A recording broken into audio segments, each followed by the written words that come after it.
watching the Mystical Green Beanie.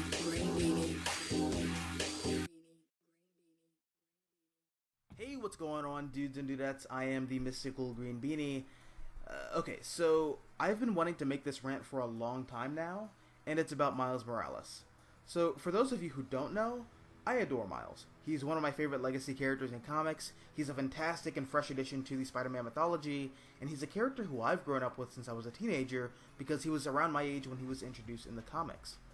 But I feel like he's been mistreated by Marvel and the comic book community as a whole lately. So first things first, I cannot move forward with this video without addressing the elephant in the room. There are people out there who like Miles solely because he's black, and I cannot communicate verbally just how infuriating that is, because I take that as an insult. That is not only an insult against Miles as a character, but an insult to what the mantle of Spider-Man is in the first place.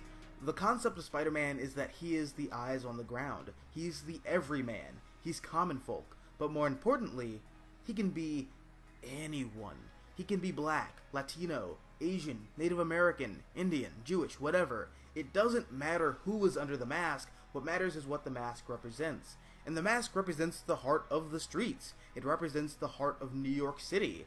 And the legacy of Spider-Man is one that is inclusionary. And saying things like, Miles is better than Peter because he's black, or I like Miles Morales more because he's not white like Peter Parker, shows a clear misunderstanding of who and what Spider-Man is. The second thing that really just grinds my nerves is how Marvel has now folded Miles into the main Marvel universe. Because if you stop and think about it for more than 2 seconds, it makes no sense at all. Because Peter Parker is to Miles Morales what Uncle Ben was to Peter Parker.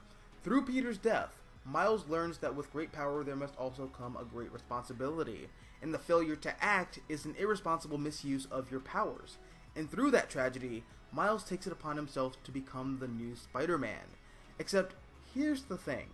In the 616 universe, Peter is alive, and as a result, there is no reason for Miles to become Spider-Man. So, it just makes no sense. And really feels like a lazy decision that was made at the last minute, and makes Miles feel like an afterthought. And furthermore, I hate how people think that you can just tell a Miles Morales story and exclude Peter Parker from his history. Excuse me, people who think this. That's not how it works. That's not how any of this works. Peter Parker is an integral piece in the puzzle that is Miles' life, and excluding Peter from his mythology creates a completely different character. That would be like making a Wonder Woman origin story where Steve Trevor doesn't exist, or making a Superman origin story where Krypton doesn't explode, or a Batman origin story where his parents were never murdered. You seriously have no idea how crucial the death of Peter Parker is to Miles Morales, and how changing that severely cheapens the character's motivation. Oh, fuck me. Anyways, those are just my thoughts on this whole Miles Morales thing, and how he's been handled by Marvel in recent months, and how the general public just has a gross misunderstanding of who that character is. Anyways, again, those are just my thoughts, but what about you? Do you agree? Do you disagree? Let me know down below in the comment section. Also, if you like this video, hit the like button, share, support the channel, and if you want to see more content like this, all you have to do is subscribe. I'm the Mystical Green Beanie, thanks for watching, and as always, until next time, adios nachos.